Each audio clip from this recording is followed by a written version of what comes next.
নদী ভাঙন রোধে জিও ব্যাগের বালুর বদলে ব্যবহার করা হচ্ছে ঘাসযুক্ত মাটি। এমন অভিযোগ করেছে গাইবান্ধার সুন্দরগঞ্জ উপজেলার লালচামার এলাকার পানি উন্নয়ন বোর্ডের চলমান ভাঙন রোধক কাজে।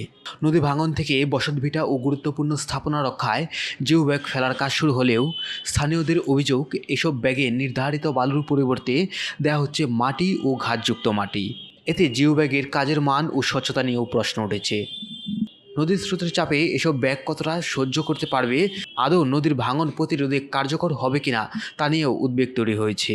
সরজমিনে জিও ব্যাগের নমুনা পরীক্ষা করে ঘাসযুক্ত মাটির ব্যবহারের প্রমাণ পাওয়া যায়। নদী ভাঙনে প্রতি বছর সুন্দরগঞ্জের বিভিন্ন এলাকার মানুষ ঘরবাড়ি, ফসলি জমি ও স্থাপনা হারাচ্ছেন। চলতি বছরও উপজেলার বিভিন্ন এলাকায় তিস্তার ভাঙন ভয়াবহ আকার ধারণ করেছে। সম্প্রতি ভাঙন প্রবণ এলাকায় জিও ব্যাগ ফেলার কথা জানিয়েছেন পানি উন্নয়ন বোর্ড।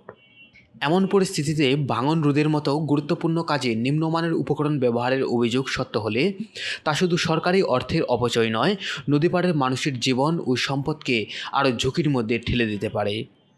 এই ঘটনার নিরপেক্ষ তদন্ত দাবি জানিয়েছেন স্থানীয়রা। একই সঙ্গে জিও ব্যাগের উপাদান পরীক্ষা, কাজের পরিমাণ এবং বিল ভাউচার যাচাইয়ের দাবিও জানিয়েছেন তারা। পাশাপাশি সংশ্লিষ্ট ঠিকাদার ও দায়িত্বপ্রাপ্ত কর্মকর্তাদের জবাবদিহিতার আওতায় আনারও দাবি উঠেছে। নিউজ ডেস্ক, আপন দেশ।